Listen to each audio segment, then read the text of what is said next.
साथी मित्रों एग्जाम साथी चैनल में आप सबનું हार्दिक स्वागत है। आज આપણે તમારી સમક્ષ સામાજિક વિજ્ઞાનનું જે ટાટ સેકન્ડરીનું પેપર છે એનું સોલ્યુશન લાવ્યા છે। તો આપણે સંપૂર્ણ પેપરનું સોલ્યુશન તમારી સમક્ષ મૂકશું, જેના લીધે બી સી ડી ઈ કેટેગરીના વિદ્યાર્થીઓ છે પણ સોલ્યુશન જોઈ શકે। સાથે કયા વાંધાલાયક પ્રશ્નો છે, એમાં શું વાંધો મૂકવો, ક્યાંથી મૂકવો, એની ચર્ચા પણ આપણે કરશું। તો વિડીયો અંત સુધી જોઈ લેજો। તો સૌપ્રથમ 101 નંબરનો પ્રશ્ન છે, વિશ્વ વેપાર સંગઠનનું વડું મથક કયા દેશના કયા શહેરમાં આવેલું છે? તો જીનીવા, સ્વિટ્ઝરલેન્ડ। બિલકુલ સાચું છે। 102 નીચે પૈકી કયા રાજ્યમાં ધારાસભાના 2 ગૃહો અસ્તિત્વમાં નથી? ગુજરાત સાચું છે। લોખંડ અને પોલાદ ઉદ્યોગ માટે નીચે પૈકી કઈ જોડી ખોટી છે? તમિલનાડુ રાણીપેટ છે। હવે 104 નંબરનો પ્રશ્ન છે, લોકસભાનું સંખ્યાબળ અને રાજ્યસભાનું સંખ્યાબળ કેટલું નિર્ધારિત કર્યું છે? તો લોકસભા અને રાજ્યસભાનું જે સંખ્યાબળ છે, જૂની જીસીઆરટીની ચોપડીમાં તમે જોશો તો એ જવાબ સાચો છે। એ જવાબ કેવો છે? બિલકુલ સાચો છે। પણ એમણે પૂછ્યું છે કે લોકસભાનું સંખ્યાબળ, રાજ્યસભાનું સંખ્યાબળ કેટલું નિર્ધારિત કર્યું છે? તો બંધારણીય સુધારો 104 નંબરનો, કયા નંબરનો આવ્યો છે? 104 નંબરનો બંધારણીય સુધારો 2020માં આવ્યો છે। તો એ પ્રમાણે જે એંગ્લો ઇન્ડિયનની 2 સીટો છે, 2 સભ્યો હતા, એને રદ કર્યા છે। તો એના લીધે અત્યારે જે લોકસભામાં સંખ્યાબળ છે એ 543 થાય છે। કેટલું થાય છે? 543 થાય છે। સાથે રાજ્યસભામાં જે 238 સભ્યો જે છે એ રાજ્યોમાંથી છે અને 12 સભ્યો જે છે એ કેન્દ્ર શાસિત પ્રદેશોમાંથી છે। તો આ રીતે એમની સંખ્યા અત્યારે કેટલી થાય છે? તો 238 ને 12 બરાબર। તો એમની સંખ્યા કંઈક જે છે 245 જેવી થાય છે, કારણ કે અત્યારે 5 સભ્યો નથી। કેટલા નથી? 5। તો વર્તમાન સંદર્ભે પૂછે તો 543 ને 245 જવાબ સાચો આવે। કયો આવે? 543। પણ એક સંદર્ભ એવો છે કે ખરેખર 250 સભ્યો છે, બરાબર। તો એ રીતે આમાં હવે શું જવાબ મૂકવો એ તમે ગેજેટ જે છે 104 નંબરનો જે બંધારણીય સુધારો થયો છે, ગેજેટ મૂકીને એંગ્લો ઇન્ડિયનનો જે સભ્યો છે, આ પ્રશ્નો તમે બંને જવાબ એ અને ડી સાચા આપવા માટે મૂકી શકો છો, કાં તો રદ કરાવવા માટે પણ મૂકી શકો છો। તો આનો પુરાવો તમને ક્યાં મળશે? તો 104 નંબરનો બંધારણીય સુધારાનું ગેજેટ કરીને ગૂગલમાં સર્ચ કરજો તો તમને આનો પુરાવો મળી જશે, બરાબર। હવે 105 નંબરનો પ્રશ્ન છે, રશિયાના ઇતિહાસમાં કયા દિવસને લોહિયાળ રવિવાર તરીકે ઓળખવામાં આવે છે? તો 105 નંબરમાં એ જવાબ આપ્યો છે। કયો જવાબ આપ્યો છે? એ। તો આ પ્રશ્નમાં પણ જે છે એ ખોટી રીતે છપાયો છે, કારણ કે 1950ની પણ ખરેખર જવાબ જે છે એ 1905 આવે છે। કયો આવે છે? 1905। પણ 1905 વાળા જવાબમાં એક ભૂલ એ છે કે અહીં 10 જાન્યુઆરી નહીં, પરંતુ ખરેખર જે આ ઘટના બની એની તારીખ હતી 22 જાન્યુઆરી અને એક હતી જે ગ્રેગોરિયન કેલેન્ડર આવે છે એના પ્રમાણે 9 જાન્યુઆરી હતી। તો આ તારીખ અને વર્ષ બંનેનો મેળ ખાતો નથી ને આ પ્રશ્ન જે છે એ ખરેખર રદ થવા લાયક છે। કેવો થશે? રદ થશે। હવે આનો પુરાવો તમને ક્યાં મળશે? તો ધોરણ 9ની જે જીસીઆરટી ચોપડી છે એમાં શરૂઆતના 1થી ને 7 કે 1થી 9 પ્રકરણ જે છે એ ઇતિહાસ માટેના છે ને એમાં જે આ રશિયાની ક્રાંતિ છે એ પહેલો કે બીજો પાઠ આમાં આપેલો છે, તો એમાંથી તમને આનો પુરાવો મળી જશે। તો એ પુરાવો જે છે એ તમે મૂકી શકો છો। હવે ત્યારબાદ 106 નંબરનો પ્રશ્ન છે, ભારતમાં આવેલા સંગ્રહાલયો માટે નીચેની પૈકી કઈ જોડી સાચી છે? તો ભારતીય સંગ્રહાલય કોલકાતા। હવે આનું નામ અંગ્રેજીમાં છે પણ અહીં ગુજરાતીમાં છાપ્યું છે, તો બરાબર છે। તો કઈ જોડી સાચી છે? તો બી સાચું છે। હવે 107 નંબરનો પ્રશ્ન છે, રાજા પ્રિન્સ હેનરી પોર્ટુગલ, બરાબર। તો ક્રિસ્ટોફર કોલંબસ ક્યાંનો હતો? તો રાજા પ્રિન્સ હેનરી જે છે પોર્ટુગલનો વતની હતો, જે ક્રિસ્ટોફર કોલંબસ છે એ ક્યાંનો વતની હતો? ઇટલીનો। ક્યાંનો હતો? ઇટલીનો। પણ આ જે શોધખોળ કરવા માટે છે એ સ્પેન વતી ગયો હતો। કોલંબસ કોના વતી ગયો હતો? સ્પેન વતી ગયો હતો। તો આમાં જવાબ જે છે ઇટલી બરાબર છે। હવે 108 નંબરનો પ્રશ્ન છે, ભારતમાં પ્રજાસત્તાક દિન સમારોહમાં ભાગ લેનાર અમેરિકાના પ્રથમ રાષ્ટ્રપ્રમુખ કોણ હતા? તો 108માં સી, બરાક ઓબામા, બરાબર છે। હવે 109 નંબરનો પ્રશ્ન છે, બૌદ્ધ સાહિત્ય ત્રિપિટકમાં નીચે પૈકી કોનો સમાવેશ થતો નથી? તો વિજય પીટક, બરાબર। હવે સાચા જવાબમાં આપણે ટાઈમ ઓછો આપવો છે જેમ બને એમ, પરંતુ પ્રશ્નો વાંચ્યા વગર મને પણ ખબર નહીં પડે કે કયા ખોટા છે શું ભૂલ છે, એટલે વાંચવા પણ પડશે. તો 110 નંબર, ભારતમાં બનેલી નીચેની ઘટનાઓને તેના સાચા ક્રમમાં આપણે ગોઠવવાની છે. તો સૌપ્રથમ જે ઘટના છે, કાલિકટ બંદર ખાતે ફિરંગીઓ વેપાર માટે મંજૂરી માટે આવ્યા હતા 1498માં. પછી સુરત ખાતે વેપાર માટેનો પરવાનો 1613. પછી પાંડિચેરીમાં ફ્રેન્ચોએ વેપારી મથક સ્થાપ્યો અને છેલ્લે ભારતમાં કંપની સત્તાનો પાયો. બરાબર, તો 4, 3, 2, 1 છે. બરાબર, તો એ જવાબ સાચો છે. 111માં ફાશીવાદ ઇટાલીને ફાસે જે શબ્દોમાંથી ઉતરી આવ્યો છે, જેનો અર્થ શું થાય છે? તો બધી વસ્તુઓ પર રાજ્યનો અધિકાર. બરાબર, તો સી જવાબ સાચો છે. એનું પ્રતીક હથોડીને કુહાડી હતું. હવે 112 નંબરનો પ્રશ્ન છે, ઇન્ડિયન સિવિલ સર્વિસની પરીક્ષા 4થા નંબરે ઉત્તીર્ણ કરનાર સુભાષચંદ્ર બોઝમાં ક્રાંતિના બીજ કેવી રીતે રોપાયા હતા?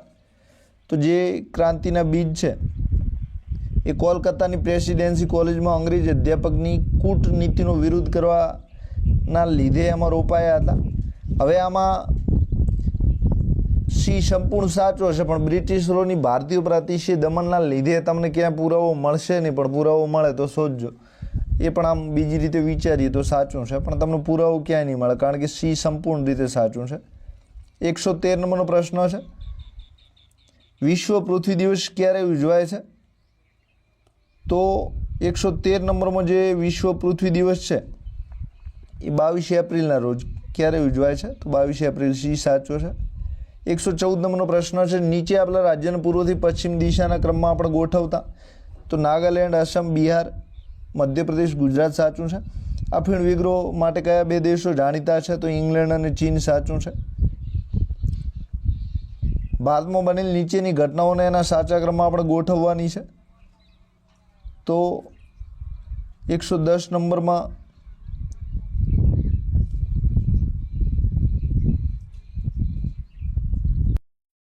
હવે 116 નંબરનો પ્રશ્ન છે, ઓક્ટોબર 1943માં વિશ્વ શાંતિ માટે મોસ્કો ખાતે ભેગા થનાર 4 વિદેશ પ્રધાનો કયા દેશના હતા? તો બ્રિટન, અમેરિકા, રશિયા અને ચીન. બરાબર, સી જવાબ સાચો છે. કયો સાચો છે? સી. હવે 117 નંબરનો પ્રશ્ન છે,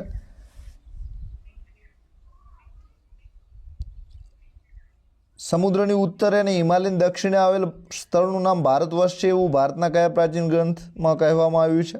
તો વિષ્ણુ પુરાણ. બરાબર, આ પણ સાચું છે. 118 નંબરનો પ્રશ્ન છે, મહાત્મા ગાંધી રાષ્ટ્રીય ગ્રામીણ રોજગાર બાંહેધરી યોજના એટલે કે મનરેગા હેઠળ જે છે 100 દિવસને રોજના 7 કલાક આવે છે. ડી જવાબ સાચો છે. હવે આ પ્રશ્ન જે જીસીઆરટીની ચોપડી પ્રમાણે બરાબર છે, પણ વચ્ચે કોરોના કાળમાં આમાં થોડો સુધારો વધારો થયો હતો. ગૂગલમાં સર્ચ કરવું હોય તો કરી લેજો વર્તમાન સ્થિતિ શું છે. 119 નંબરનો પ્રશ્ન છે, આંતરરાષ્ટ્રીય સ્તરે નાણાકીય સ્થિરતા સ્થાપવાનું કાર્ય કોણ કરે છે? તો ઇન્ટરનેશનલ મોનેટરી ફંડ એટલે કે IMF કરે છે. 120માં અહિંસાનું મૂલ્ય નહીં સમજનાર લોકોના હાથમાં સત્યાગ્રહનું શસ્ત્ર મૂકીને મેં હિમાલય જેવડી મોટી ભૂલ કરી છે. તો મહાત્મા ગાંધીજીએ આ વિધાન કયા આંદોલનના સંદર્ભમાં કર્યું હતું? તો અસહકાર આંદોલન. હવે આમાં સી જવાબ આપ્યો છે, પણ ખરેખર આ વિધાન જે છે રોલેટ એક્ટ વખતે કર્યું હતું. ક્યારે? Rowlatt act. તો હવે આ પ્રશ્ન જે છે એ ખરેખર આમાં રોલેટ એક્ટ તો ક્યાં આપેલો જ નથી, તો આ રીતે રદ થવો પડે. શું થવું પડે? રદ. કારણ કે ઐતિહાસિક તારીખો જોતાં આ ભૂલ ભરેલું વિધાન છે. કારણ કે નડિયાદમાં જે રોલેટ એક્ટની ઘટના બની ત્યારે નડિયાદમાં ગાંધીજીએ વિધાન કર્યું હતું. ઘણી વખત જે ચોરાચોરીની ઘટના છે એને અસહકાર આંદોલન સાથે જોડી લે છે, પણ એ વ્યાજબી નથી. તો આનો જવાબ જે છે તમને ગાંધીજી માટેનું જે પ્રકરણ ધોરણ 9-10માં આપેલું છે, જે ઇતિહાસના શરૂઆતના પ્રકરણો 9-10માં 1-7, 1-7 જે છે એ ઇતિહાસના છે, તો એમાં તમને મળી જશે. બરાબર, તો ત્યાંથી તમે જોઈ લેજો, કારણ કે જવાબ જે છે એ ખરેખર રદ થવા લાયક છે, એટલે કે બધાને ગ્રેસ મળે એવો પ્રશ્ન છે. 121 નંબરમાં નવસારી જિલ્લામાં આવેલા વાંસદા રાષ્ટ્રીય ઉદ્યાન કયા વન્ય જીવનના સંરક્ષણ માટે જાણીતું છે? તો દીપડા, ઝરખ, ચિત્તલ અને ચૌસિંગા. બરાબર, સી જવાબ સાચો છે. 122 નીચેનામાંથી એટલાન્ટિક ખતપત્ર તૈયાર કરનાર કોણ છે? તો રૂઝવેલ્ટ અને ચર્ચિલ. બરાબર, 10 મુદ્દા એમણે ચર્ચાયા હતા.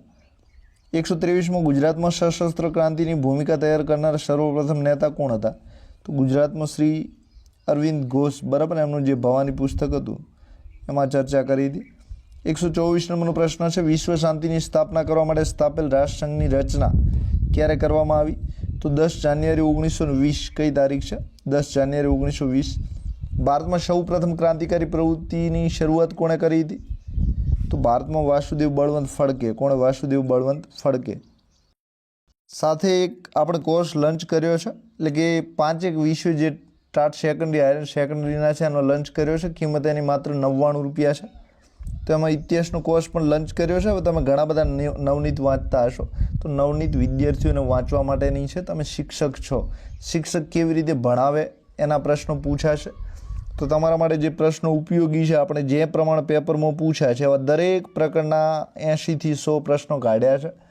તો એમાં જે પ્રમાણે ટૂંકા, મોટા, ખરા ખોટા છે, હેતુલક્ષી છે, 5 ગુણના છે, બધા જ પ્રશ્નો કાઢ્યા છે. પ્રશ્નો તમે એક વખત વાંચશો તો તમને આશ્ચર્ય થશે કે 99 રૂપિયામાં આટલી કિંમત આવું સસ્તું કઈ રીતે મળી રહ્યું છે. તો તમારા માટે આપણે લાવ્યા છીએ. તો ઇતિહાસ છે, ભૂગોળ છે, સામાજિક વિજ્ઞાન છે, ગુજરાતી ભાષા છે, ગુજરાતી વર્ણાત્મક છે, આ બધાના કોર્સ આપણે આપણી એક્ઝામ સાથી ચેનલ જે પ્લે સ્ટોરમાં એપ્લિકેશન છે એ ડાઉનલોડ કરી લેજો. ત્યાંથી આવી બધી જ રંગીન પીડીએફ પણ 99 રૂપિયામાં મળવાની છે. હવે અહીં પ્રશ્નોનો જવાબ કઈ રીતે લખવો એ પણ આપણે તમને ડિવાઈડ કરીને આપી દીધું છે કે ક્યાં શીર્ષક આવે, ક્યાં પ્રસ્તાવના આવે, ક્યાં મુખ્ય બોડીના જવાબ કઈ રીતે લખવા, પ્રસ્તાવના મુખ્ય ભાગ કઈ રીતે અલગ પડવો, નિષ્કર્ષ કઈ રીતે તારવવો. અને બીજો તમારે મોટો એ ફાયદો થશે કે આ મટીરિયલ વાંચવાથી તમારું રિવિઝન થઈ જશે. સાથે તમે હિસ્ટ્રી, સામાજિક વિજ્ઞાન અને બીજા વિષયો છે કેટલાય વર્ષથી વાંચતા હશો, પણ કેવો પ્રશ્ન પૂછે અને એનો જવાબ કેવી રીતે લખવો, શું લખવો એની મૂંઝવણમાં હશો. તો તમારી બધી મૂંઝવણો આ પ્રશ્નોનો જવાબ વાંચશો એટલે સોલ્વ થઈ જશે. તો જેને પણ ખરીદવાની ઈચ્છા હોય તો આપણું જે મોબાઈલ એપ્લિકેશન છે ત્યાંથી ખરીદી લેજો ફટાફટ. એની કિંમત પણ બિલકુલ ઓછી છે, આપણે કોમેન્ટ પણ ત્યાં નીચે મૂકી દે. 126માં ભારતમાં પાછા ફરતા મોસમી પવનોની ઋતુ કયા 2 મહિનાના સમયગાળા દરમિયાન હોય છે? તો ભારતમાં જે ઋતુ છે એ ઓક્ટોબર ને નવેમ્બર વચ્ચે હોય છે, એટલે કે એ જવાબ સાચો છે. 127 નંબરમાં પ્રત્યેક 18 વર્ષે આવતા અધિક ભાદરવા મહિનામાં ગુજરાતના ભરૂચ જિલ્લામાં કઈ જગ્યાએ મેળો ભરાય છે? તો ભરૂચ જિલ્લાની જગ્યા પૂછી છે તો ભાડભૂત છે જગ્યા. હવે તાલુકો બીજો આમાં હોઈ શકે છે, પણ એવો કોઈ જવાબ અહીં આપેલો નથી. 128 નંબરમાં ગાંધીજીએ કઈ તારીખે અને વર્ષે મીઠાનો અન્યાયી કાયદો તોડ્યો હતો? તો તારીખ અને વર્ષ બંને પૂછ્યું છે.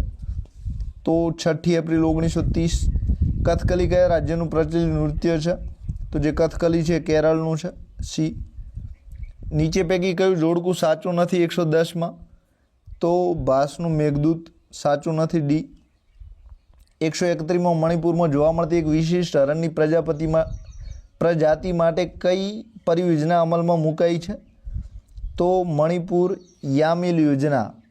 તો મણિપુર યામિલ પરિયોજના છે, આમાં એક ભૂલ છે, યા ના આવે પણ થા આવે, થામિલ છે. શું નામ છે? થામિલ. તો અહીં જોડણીની ભૂલ થઈ છે. તો તમે જે મણિપુરની વેબસાઇટ હશે કદાચ પર્યાવરણ મંત્રાલયને લગતી, તો એમાંથી આ પ્રશ્ન તમે જે છે એ થોડી ભૂલ છે, સુધારે કે ના સુધારે, તમારે પુરાવો મોકલવા માંગતા હો તો મોકલી શકો તેમ છો. તો 131માં પણ તમે પુરાવો મૂકી શકો તેમ છો. 132 નંબરનો પ્રશ્ન છે, નીચે આપેલી જોડ પૈકી કઈ જોડ અયોગ્ય છે, એટલે કે ખોટી જોડ ઓળખવાની છે? તો આત્મનિર્વાહ ખેતી, ઘઉં અને ડાંગરની ખેતી એ જે છે એ ખોટી છે, કારણ કે ઘઉં ડાંગર જે છે રોકડિયા પાકમાં આવે છે. હવે આમાં R2 ખેતી છે કે આદ્ર ખેતી છે એ એક વખત ચોપડીમાં જઈને ચેક કરી લેજો, બરાબર. જે ચોપડી છે એમાં ચેક કરી લેજો. ભૂગોળનો પ્રશ્ન છે તો ભૂગોળમાં જે જમીન છે, જમીનો વિશે સાથે જમીનમાં તમને મળી જશે, કાં તો સંસાધનમાં મળી જશે. તો R2 ખેતી છે કે આદ્ર ખેતી છે એ એક વખત તમે ચેક કરી લેજો 132 નંબરમાં. એટલે કે એમાં 2 જવાબ આવવાની શક્યતા છે. હવે 133 નંબરમાં નીચે આપેલા રાજ્યોને તેના બળવાખોરી સંગઠનો સાથે યોગ્ય ક્રમમાં તમારે ગોઠવવાના છે. તો 133 નંબરમાં બી જવાબ છે, સંપૂર્ણ સાચો છે. હવે 134માં નીચે પૈકી કયું વિધાન સંપૂર્ણપણે સાચું નથી? તો વિકાસશીલ દેશોમાં વસ્તી વૃદ્ધિ દર નીચો જોવા મળે છે. તો સંપૂર્ણપણે સાચું ના હોય એવું પૂછ્યું છે, તો સી જે છે એ સાચું નથી. 135માં ગુજરાત સરકારે કિશોરીઓને પોષણયુક્ત આહાર મળે તેમજ કૌશલ્યોનો વિકાસ માટે કઈ યોજના અમલમાં મૂકી છે? તો સબલા યોજના છે. 136 સંગીત કલા સંદર્ભે કયું વિધાન સાચું છે? તો સંગીત પારિજાતમાં 29 સ્વરોનું વર્ણન છે, સાચું છે. ભારતના પડોશી દેશોમાં કયા દેશનો માનવ વિકાસાંક ભારતથી ઉપરના ક્રમે છે? તો ભારતથી ઉપરના ક્રમે શ્રીલંકા, ચીન અને માલદીવ. બરાબર. ઇટાલીએ જર્મની, જાપાનના સહયોગથી શેની રચના કરી હતી? તો રોમ, બર્લિન, ટોક્યો, ધરીની રચના કરી હતી. એટલે સી જવાબ સાચો છે. હવે 139 નંબરનો પ્રશ્ન છે, રાષ્ટ્રસંઘના ઉદ્દેશો નીચેના પૈકી કોનો સમાવેશ થતો નથી? તો યુદ્ધ નીતિનો ત્યાગ કરવો નહીં. એટલે કે બી જવાબ સાચો છે. હવે 140 નંબરનો પ્રશ્ન છે, સ્વરાજ્ય પક્ષની રચનાનો મુખ્ય હેતુ શું હતો? તો ધારાસભ્યોમાં પ્રવેશી સરકારની અયોગ્ય નીતિઓનો વિરોધ કરો. તો આપણે પેપર સોલ્યુશન તમારી સમક્ષ મૂક્યું, તેમાં આ બધી ચર્ચા કરી દીધી. બરાબર, તમે બધાએ જોયો હશે વિડીયો. સાથે આપણી જે નોટ્સ 49 રૂપિયામાં વેચી, તેમાંથી 75 પ્રશ્નો જે છે એ નોટ્સમાંથી પૂછાયા હતા. સાથે આપણે MCQની જે PDF મૂકી હતી એમાંથી 30 પ્રશ્નો બેઠા, એક પણ પ્રશ્નો જરા પણ બદલાવ વગર પૂછ્યા હતા. હવે 141 નંબરનો પ્રશ્ન છે, ભારત દેશનો પૂર્વથી પશ્ચિમ સુધીનો વિસ્તાર કેટલા કિલોમીટર છે? તો 2933. નદી પરિવહનની 3 અવસ્થાઓ કઈ છે? તો ઉપરવાસ, મધ્યવાસ ને હેઠવાસ. બરાબર. તો 142માં બી જવાબ આવશે. હવે 143 નંબરનો પ્રશ્ન છે, ઘરેણાના જળતર કામ માટે રાજસ્થાનનું કયું શહેર જાણીતું છે? તો બીકાનેર. બરાબર. 144માં કયા નૃત્યમાં પુરુષો અને સ્ત્રીઓ બંને રંગબેરંગી વસ્ત્રો પહેરીને હાથમાં દાંડિયા કે મંજીરા લઈ નૃત્ય કરે છે? તો પઢાર નૃત્ય છે. બરાબર. 145માં નીચે આપેલા 4 વેદો પૈકી કોને યજ્ઞના વેદ તરીકે ઓળખવામાં આવે છે? તો એ યજુર્વેદ. બરાબર છે. 146માં આપણા દેશના રાજ્યોમાં એક વડી અદાલતની બંધારણની જોગવાઈ છે, છતાં 2 અથવા વધુ રાજ્યો માટે એક સામાન્ય વડી અદાલત રચવાની સત્તા કોની પાસે છે? તો 146માં સી રાષ્ટ્રપતિ. હવે આ જે પ્રશ્ન છે એ તદ્દન ખોટો છે. તો બંધારણનો આર્ટિકલ 241 પ્રમાણે આપણે જોતા આ સત્તા જે છે એ સંસદ પાસે છે. કોની પાસે છે? સંસદ પાસે છે. તો એ સંસદ તો ક્યાંય અંદર જવાબ આપેલો નથી. તો આ જે પ્રશ્ન છે એ તમે એક વખત બંધારણની જે કોપી છે એના આધારે તમે ઓથેન્ટિક પુરાવો આપીને આ પ્રશ્ન જે છે એ સુધારવા માટે તમે મૂકી શકો છો. તો આ પ્રશ્નનો પુરાવા તમને ઘણી જગ્યાએથી મળી જશે. તો એક વખત જરૂરથી ચેક કરી લેજો. તો આ જે પ્રશ્ન છે એક વખત તમે જે છે એ સારી રીતે ચેક કરી લેજો. બરાબર. 146 ક્યાંથી પુરાવો મળશે? તો GCRTની ચોપડીમાંથી મળી જશે. સાથે આ જે પ્રકરણ છે એ બંધારણના પ્રકરણ પ્રમાણે તમને મળશે. તો એ તમારે જે સામાજિકની ચોપડી છે એમાં એકમ 1 ઇતિહાસનો છે, એકમ 2 જે છે એ ભૂગોળનો છે, અને છેલ્લા એકમ જે છે એ આ બંધારણ માટેના છે. એટલે એમ પ્રમાણે તમે શોધી લેજો ચોપડીમાંથી. હવે 147 નંબરનો પ્રશ્ન છે, નીચે આપેલા બહુહેતુક યોજનાને તેમના સ્થાનના આધારે ઉત્તરથી દક્ષિણી દિશા તરફ ગોઠવતા કયો વિકલ્પ સાચો આવે છે? તો ભાખરા, નાંગલ, ચંબલ ખીણ, નર્મદા ખીણ, નાગાર્જુન સાગર. બી સાચો છે. કૃષ્ણરાજ સાગર ડેમ જે છે કાવેરી નદી પર છે અને કર્ણાટકમાં આવેલો છે. પછી તમિલનાડુમાં કયો ડેમ છે? નાગાર્જુન સાગર ડેમ છે. અને નદી કઈ છે? તો નદી કૃષ્ણા છે. આપણા માણસ છે એટલે આ પ્રશ્નને સમજી લઈએ કે કૃષ્ણા આંધ્રપ્રદેશ, તેલંગાણા આવે. પણ જે પ્રશ્નની રચનાની દ્રષ્ટિએ આ જે પ્રશ્ન છે એકદમ ખોટો છે. કેવો પૂછ્યો છે? ખોટો છે. કારણ કે તમે અહીં જોઈ શકો છો, અહીં કૃષ્ણરાજ ડેમ પૂછ્યું છે, એટલે કે એક ડેમનું નામ છે. અને અહીં શરૂઆતમાં શેનું નામ પૂછ્યું છે? રાજ્યનું નામ છે. તો એક પ્રશ્ન સેટર તરીકે જે આવું પેપર કાઢે એવી આપણને અપેક્ષા ના હોય. બરાબર.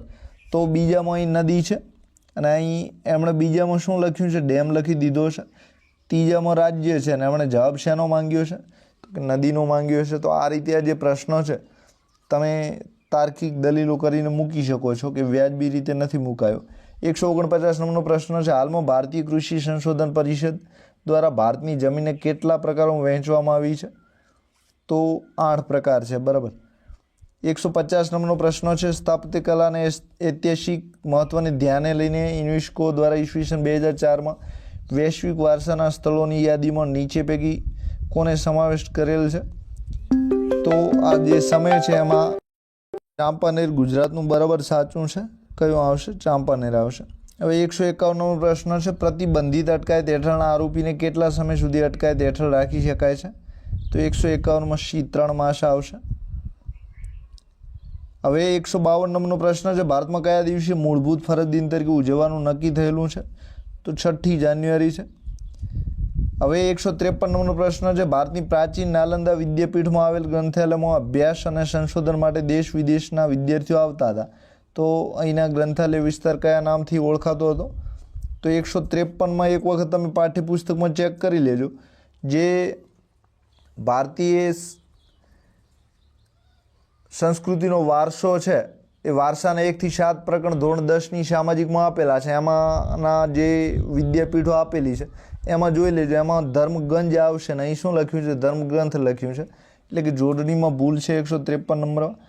154 નંબરનો પ્રશ્ન છે, નીચે આપેલા રાષ્ટ્રીય જળ માર્ગોને તે નદી સાથે યોગ્ય ક્રમમાં આપણે ગોઠવવાના છે. તો સી જવાબ બિલકુલ સાચો છે. એટલે કે આમાં કોઈ ભૂલ છે નહીં. 155 નંબરનો, ગુજરાતના આદિવાસીઓના વિવિધ તહેવારો, લગ્ન કે દેવી દેવતાના મનાવવા વિવિધ નૃત્યો કરવામાં આવે છે. તો ડાંગ જિલ્લાનું જે નૃત્ય છે ઠાકરિયા નૃત્ય તરીકે પણ જાણીતું છે. તો એને ચાળા તરીકે પણ ઓળખાય છે. એ જવાબ સાચો છે. 156માં, બંધારણના કયા આર્ટિકલ પ્રમાણે શિક્ષણની કોઈ પણ સંસ્થામાં કોઈ પણ નાગરિકને પ્રવેશ મેળવવા આપણે અટકાવી શકીએ નહીં? તો આર્ટિકલ 29 પ્રમાણે બરાબર છે. 157માં, મોઢેરાનું સૂર્ય મંદિર નકશીકામ કઈ શૈલીમાં થયેલું છે? તો ઈરાની શૈલી. 158, ગીધ પરિયોજના ક્યારે શરૂ કરવામાં આવી હતી? તો ઈસવીસન 2004. ગ્રાહક જાગૃત માટે ગ્રાહક આંદોલનની ચળવળના જન્મદાતા કોને કહેવામાં આવે છે? તો રાલ્ફ નાડરે. એ જવાબ સાચો છે. 160માં, બંધારણની કઈ કલમ મુજબ અનુસૂચિત જનજાતિ તરીકે ઓળખવામાં આવે છે? તો બંધારણની કલમ 342 છે. હવે 161 નંબરનો પ્રશ્ન છે, વર્ષ 2001 થી 2005ના સમયગાળામાં ભારતમાં પ્રજાનું સરેરાશ આયુષ્ય કેટલા વર્ષનું હતું? તો 63.2 વર્ષ. કેટલા? 63.2. ભારત સરકાર દ્વારા રાષ્ટ્રીય અન્ન સલામતી કાયદો ક્યારથી લાવવામાં આવ્યો છે? તો 5મી જુલાઈ 2013. ભારતના પડોશી દેશો સંદર્ભે ખોટી જોડ કઈ છે? તો બાંગ્લાદેશ પશ્ચિમમાં આવેલું ખોટી છે. પેરાસ્ટ્રોઇકા એટલે શું? તો જે પેરાસ્ટ્રોઇકા છે તો આર્થિક સુધારણા, સામાજિક સુધારણાની જે નીતિ છે રશિયાના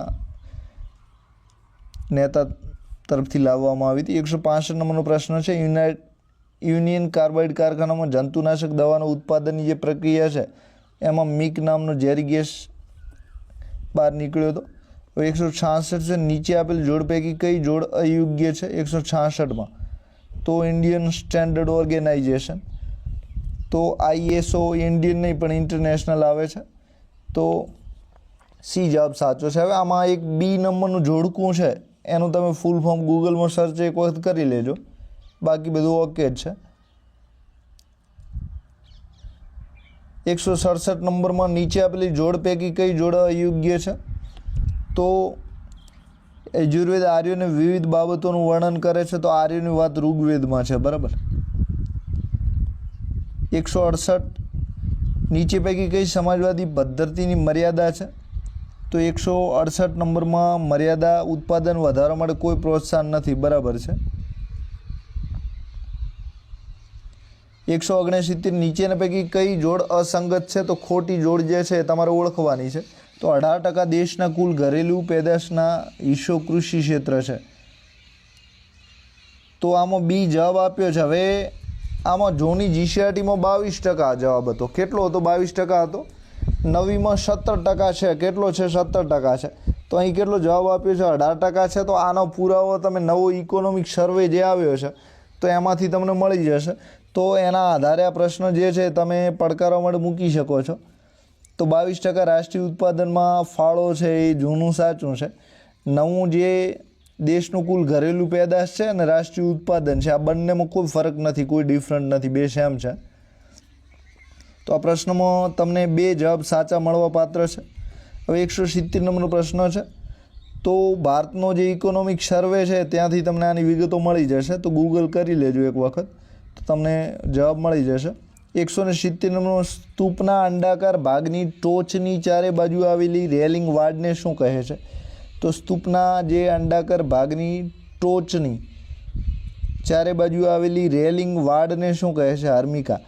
તો હવે અહીંયા આટલું સાચું છે, બરાબર. ટોચની ચારે બાજુઓ જે સૌથી ટોચ છે ત્યાં આવે એને હર્મિકા કહેવાય.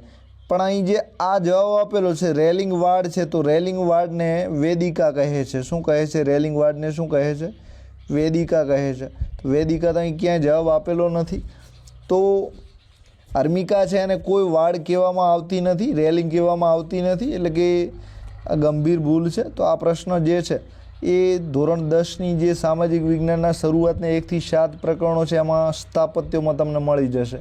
સ્થાપત્ય શેના? તો કે સ્તૂપ, સાંચીનો સ્તૂપ છે એની નજીક તમને આનો જવાબ મળી જશે, તો એક વખત સર્ચ કરી લેજો. 171 પ્રશ્ન છે. ભારતમાં મેટ્રો રેલવેના પ્રોજેક્ટ કોણે સફળ બનાવ્યો હતો? તો ઈ શ્રીધરને. 172માં 26 ડિસેમ્બર 2004ના રોજ કયા મહાસાગરમાં આવેલ મહાવિનાશક સુનામીએ આશરે 2 લાખથી વધુ લોકોને મોતને ભોગ બનાવ્યા હતા? તો હિન્દ મહાસાગર. શું આવશે? હિન્દ મહાસાગર આવશે. હવે 173 નંબરનો છે. પ્રવાસન ઉદ્યોગથી દેશને કયો આર્થિક લાભ થાય છે? તો વિદેશી હુંડિયામણ પ્રાપ્ત થાય છે અને સ્થાનિક રોજગારી વધે છે. 174 સંશોધન બનાવવા માટે નીચેનામાંથી કઈ શરત સૌથી અનિવાર્ય છે? તો માનવી તેની જરૂરિયાતો સંતોષવા માટે તેનો ઉપયોગ કરવા માટે ક્ષમતા ધરાવતો હોય, આ અનિવાર્ય છે.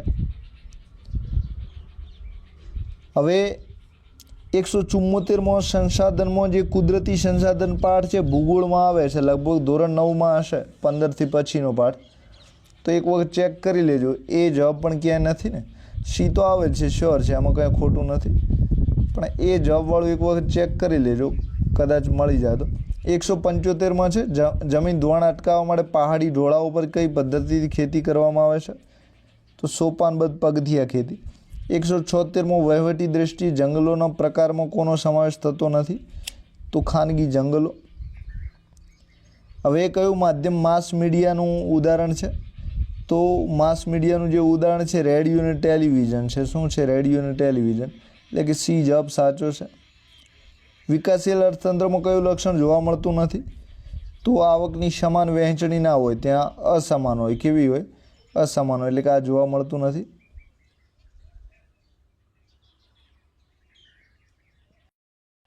ટકાઉ વિકાસ એટલે શું? ત્યારબાદ ટકાઉ વિકાસ એટલે ભવિષ્યની પેઢીની જરૂરિયાતોને સંતોષવા વિના જરૂરિયાતો સંતોષવી એટલે ટકાઉ વિકાસ. ગ્રાહક સુરક્ષા અધિનિયમ મુજબ ગ્રાહકને કયા અધિકારો મળ્યા છે? તો જાણકારી મેળવવાનો અને પસંદગી કરવાનો 2 અધિકારો મળ્યા છે. હવે ત્યારબાદ પદ્ધતિ શિક્ષણને જીવન કેન્દ્રી, જીવન ઉપયોગી, વાસ્તવિક, વ્યવહારુ અને પ્રયોગાત્મક કોણ બનાવે છે? તો પ્રોજેક્ટ પદ્ધતિ. કઈ આવશે? પ્રોજેક્ટ પદ્ધતિ. તો બરાબર છે. કઈ પદ્ધતિમાં અભ્યાસક્રમને ઉત્તરોત્તર વધુને વધુ ઊંડાણપૂર્વક અને ઘનિષ્ઠપણે શીખવવાનો ખ્યાલ રહેલો છે? તો સકેન્દ્રીય પદ્ધતિ છે. સી સાચું જ છે. 183 એ વાસ્તવિક અનુભવોને કૃત્રિમ પરિસ્થિતિમાં મેળવવાનો પ્રયત્ન કરે છે? તો સિમ્યુલેશન. એ પણ સાચું જ છે. 184 સ્વાધ્યાય પદ્ધતિનું જે એક પ્રકારનું વિકસિત સ્વરૂપ કયું છે? તો નિરીક્ષિત અભ્યાસ પદ્ધતિ. આ પણ સી સાચું છે. 185માં બાળકોમાં શિક્ષણ પ્રત્યે રુચિ વધારવા ઉદાહરણો અને પ્રતિકૃતિઓનો ઉપયોગની હિમાયત કોણે કરી હતી? તો કોમનિયસ. હવે આ કોમનિયસ છે એ જોડણી અલગ અલગ ના આવે પણ એક સાથે આવે, થોડી ભૂલ છે નાનકડી, પણ એવી તો ચાલે. 186 નંબરનો પ્રશ્ન છે. કયા ધોરણના અભ્યાસક્રમમાં આર્થિક વિકાસ સાથે સંબંધિત એકમોનો સમાવેશ કરવામાં આવ્યો છે? તો 186માં સી, ધોરણ 8 થી 10. તો કયા ધોરણના અભ્યાસક્રમમાં આર્થિક વિકાસ સાથે સંબંધિત એકમો? હવે 11-12ની અર્થશાસ્ત્રની ચોપડીમાં આર્થિક વિકાસની વાત જ કરેલી છે. તમે વાત છોડો એટલી વાત કરેલી છે, પણ આપણે પ્રશ્ન જેવો બનાવ્યો છે કે આપણે એનો જવાબ જે છે તમે આનો પુરાવો મૂકજો, તમને મળશે અઢળક પુરાવો, બરાબર. એટલે કે 2 જવાબ સાચા અપાવજો, એક ડી અને એક સી ને ડી બંને. આ તો સી ને ડી બંને આમાં સાચા મૂકવાનો પ્રયત્ન કરજો. હવે 187 નંબરનો પ્રશ્ન છે. બ્લૂમની સુધારેલી વર્ગીકરણ પદ્ધતિ મુજબ જો કોઈ વિદ્યાર્થી ઇતિહાસની 2 ઘટનાઓ વચ્ચેના કારણ અસરનો સંબંધ તપાસે છે તો તે કયા સ્તરનું કાર્ય ગણાશે? તો હવે અહીં વિકલ્પોમાં ગોટાળો થઈ ગયો છે, તમે જોઈ શકો છો. એ ડી વિકલ્પ છે અને આ ડી વિકલ્પ છે. ડી 2 વખત આવેલું છે, તો ખરેખર સી જવાબ આવવો જોઈતો હતો, પણ એમણે વિકલ્પમાં ભૂલ કરી છે. તો સી ને ડી બંને જવાબ સાચા આપ્યા છે. કયા કયા સાચા આપ્યા છે? સી ને ડી બંને સાચા આપ્યા છે. તો વિકલ્પમાં ભૂલ છે એટલે બંને જવાબો સાચા આપી દીધા છે, કારણ કે સી વિકલ્પ આમાં ગુમ થઈ ગયો છે. તો આ પ્રશ્નમાં બંને જવાબ સાચા છે, બરાબર કર્યું છે. હવે 188 નંબરનો પ્રશ્ન છે. NCA 2005 મુજબ સામાજિક વિજ્ઞાન શિક્ષણનો કયો હેતુ સૌથી વધુ પ્રસ્તુત છે? તો વિદ્યાર્થીઓમાં વિવેચનાત્મક વિચારસરણીનો વિકાસ કરવો, બરાબર છે. નવી શિક્ષણ નીતિની માંગ પ્રમાણે છે. 189 જો સામાજિક વિજ્ઞાનનો અભ્યાસક્રમ કેન્દ્રીય અભિગમ મુજબ હોય તો તેનો અર્થ શું થાય છે? તો એક જ વિષય વસ્તુની વધતી જતી જટિલતા સાથે વિવિધ સ્તરે ફરીથી ભણાવવી, બરાબર. તો બી બરાબર છે. 190 નંબરમાં સામાજિક વિજ્ઞાનમાં પરોક્ષ અનુભવ આપવા માટે નીચેનામાંથી કઈ પદ્ધતિ સૌથી વધારે અસરકારક છે? તો 190 નંબરમાં પર્યટન મુલાકાત પદ્ધતિ જે છે એ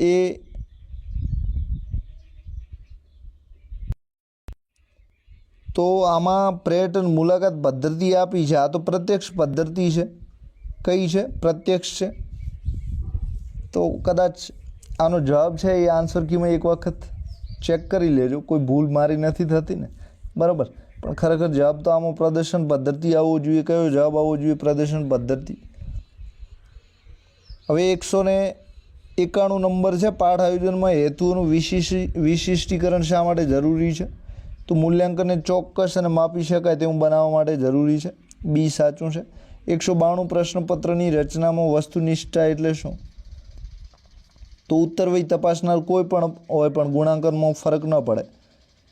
હવે 193 જો કોઈ કસોટી જે હેતુ માટે બનાવવામાં આવી હોય તે જ હેતુનું માપન કરે છે તો આપણે તે કસોટીને કઈ કસોટી તરીકે ઓળખીએ છીએ? તો યથાર્થ તરીકે ઓળખીએ છીએ, વેલિડ તરીકે ઓળખીએ છીએ. તો સી જવાબ સાચો છે.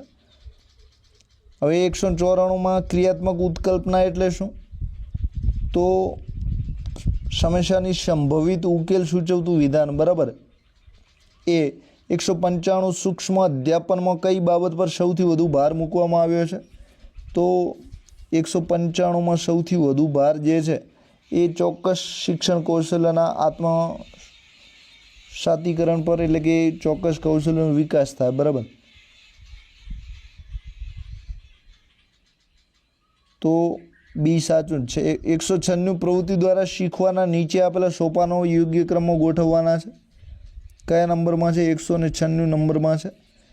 તો સૌપ્રથમ અનુભવ, પછી ચિંતન, વિચાર, વિશ્લેષણ, પછી ઉપયોજન અને છેલ્લે નિષ્કર્ષ આવશે. એટલે કે એ જવાબ સાચો છે. હવે 197માં વર્ગખંડમાં વિષય વસ્તુ રજૂઆત માટે અહીં આપેલા સોપાનોને તમારે યોગ્ય ક્રમમાં ગોઠવવાના છે. તો એમાં જે આ સોપાન છે એમાં એ બરાબર છે. 198માં શિક્ષણશાસ્ત્રનો મુખ્ય આધાર સ્તંભ કયા કયા છે? તો તત્વજ્ઞાન, સમાજશાસ્ત્ર, મનોવિજ્ઞાન અને જીવશાસ્ત્ર. બી બરાબર છે. હવે 199માં રાષ્ટ્રીય શિક્ષણ નીતિ 2020માં પેડાગોજી આધારિત કઈ બાબતની ભલામણ કરવામાં આવી છે? તો 199માં એકમો સાથે અનુબંધ કરવો. શું આવશે? તો 199માં એકમો સાથે શું કરવું છે? અનુબંધ બાંધવું. તો 199માં એ જવાબ સાચો આપ્યો છે. તો જે પેડાગોજી છે આમાં સાચો જવાબ એ પણ સાચો છે, સી પણ સાચો છે અને ડી પણ સાચો છે. આમાં સુધારવા માટે તમે પેડાગોજીનો જે પરિપત્ર છે શિક્ષણ વિભાગનો એ કરજો, થોડું ગૂગલ કરજો, અને ખાસ તો પરિપત્ર શિક્ષણ વિભાગનો છે એ પરિપત્રમાંથી તમને મળી જશે. પેડાગોજી માટેનો જે પરિપત્ર છે તાલીમો માટે થયો હતો, તો એ તાલીમના પરિપત્રમાં આ વિગત લખેલી છે. સાથે નવી શિક્ષણ નીતિ તમે ખોલશો તો એમાં પણ નવી શિક્ષણ નીતિનો જે ડ્રાફ્ટ આવ્યો હતો એમાં પણ તમને સરકારી વેબસાઇટ એજ્યુકેશનમાંથી તમને મળી જશે. તો 199 ઉપર જરૂર તમે ચેક કરજો, કારણ કે 3 જવાબ સાચા છે. બરાબર. હવે 200 નંબરનો પ્રશ્ન છે, સામાજિક વિજ્ઞાન પ્રથમ પરીક્ષા માટેનો અભ્યાસક્રમ ક્યાં સુધીનો હોય છે? તો જૂનથી સપ્ટેમ્બર માસ સુધીનો હોય છે. તો જૂનથી સપ્ટેમ્બર સુધીનો હોય છે. બરાબર. તો ડી જવાબ સાચો છે. તો હવે આપણે સંપૂર્ણ 200 પ્રશ્નો ચર્ચા કરી લીધી છે. તો આ રીતે તમારે કોર્સ ખરીદવાની ઈચ્છા હોય તો આપણી મોબાઈલ એપ્લિકેશન જે છે એક્ઝામ સાથી સ્ટારવાળી છે, સાથે આપણી વેબસાઇટ પણ ચાલે છે, ટેલિગ્રામ ગ્રુપ પણ ચાલે છે. ત્યાં આપણે આવા પ્રશ્નો પ્રેક્ટિસ પણ કરાવીએ છીએ. ત્યાં કરંટ પણ રોજે રોજનું મળે છે. સાથે આવા જે પ્રશ્નો છે પરીક્ષામાં પૂછાય એવા જ પ્રશ્નોનું આપણે મટીરિયલ બનાવ્યું છે. તો કોઈને કોર્સ ખરીદવાની ઈચ્છા હોય તો વહેલા ખરીદી લેજો, ને તે પાછળ કિંમત પણ એની વધવાની છે, કારણ કે આ મટીરિયલ બનાવવા માટે બહુ મહેનત કરવી પડી છે. એટલે 99 રૂપિયામાં મને પોસાય એમ નથી, પણ તમને તો 100% પોસાય એવું જ છે. તો જેને પણ ખરીદવું એ ખરીદી લેજો. આની લિંક છે આપણે વેબસાઇટની નીચે મૂકી દઈશું, ત્યાં જઈને આવું મટીરિયલ છે તમે જોઈ લેજો. સાથે એના પ્રશ્નો તમે જોશો તો તમને ઘણો બધો ફાયદો થશે. સાથે બેઠા પ્રશ્નો પૂછાય એવા જ છે પ્રશ્નો, એટલે કે એ પ્રશ્નો પણ અલગથી નહીં પૂછાય. સાથે કેવી રીતે જવાબ લખવા એ પણ ખબર પડશે, સાથે કેવી રીતે વાંચવું એ પણ ખબર પડશે. સાથે તમારા મગજ ઉપર જે ભાર વાંચવાનો પડે છે કે આ યાદ રાખવું છે, પહેલું યાદ રાખવું છે, કેવો પ્રશ્ન પૂછાય છે, શું લખશું, તો એનું ટેન્શન પણ અહીં તમારે ખતમ થાય છે. તો જેને પણ ખરીદવાની ઈચ્છા હોય તો વહેલી તકે ખરીદી લેજો. ઇતિહાસ છે, ભૂગોળ છે, સામાજિક વિજ્ઞાન છે, પછી ગુજરાતી છે. તો આ બધા વિષયો માટે આપણે કોર્સ લોન્ચ કરી દીધા છે. સાથે જેટલા તમે મોડા પડો એટલી એની કિંમત વધશે. સાથે એક વખત કોર્સ તમે જોઈ લેજો, તમારું દિલ જરૂર ખુશ થશે, કારણ કે તમે 1000-2000નું જે મટીરિયલ ખરીદ્યો છો એમાં પણ તમને આવા પ્રશ્નો નહીં મળે. સાથે નવનીત વિદ્યાર્થીઓને વાંચવા માટે છે. તમે એક શિક્ષક છો, બરાબર, તો શિક્ષક માટે જે પ્રશ્નો છે એ અલગથી પૂછાતા હોય છે, તો એ રીતની તમારે તૈયારી કરવી પડે છે. તો આ જે મટીરિયલ છે આપ જોઈ શકો છો. હવે આપ સૌનો આભાર. Thank you very much. સાથે કોમેન્ટમાં કોઈ પુરાવા બીજા કયા પેજ નંબરે છે એ મૂકી દેજો, તો અહીંથી જે ઘણા બધા વિદ્યાર્થીઓ વિડીયો જોશે તો એના લીધે એ પણ એ પુરાવો શોધી શકે છે, એ પણ વાંધા અરજી મૂકી શકે છે. તો આ રીતે આટલું કામ તમે બધા કરજો. સાથે મનમાં કોઈ પ્રશ્ન હોય તો કોમેન્ટ અચૂક કરી શકો છો. હજુ પણ બીજા કોઈ પ્રશ્નો ખોટા જણાતા હોય તો એ પણ કોમેન્ટમાં મૂકી દેજો, જેના લીધે બીજા વિદ્યાર્થીઓ છે એ પણ એનો જવાબ શોધી શકે અને જે વાંધા અરજી છે વધારે જાય અને જે સાચા પ્રશ્નો છે એના જવાબ અચૂક સાચા થાય. તો આપ સૌનો આભાર. Thank you very much.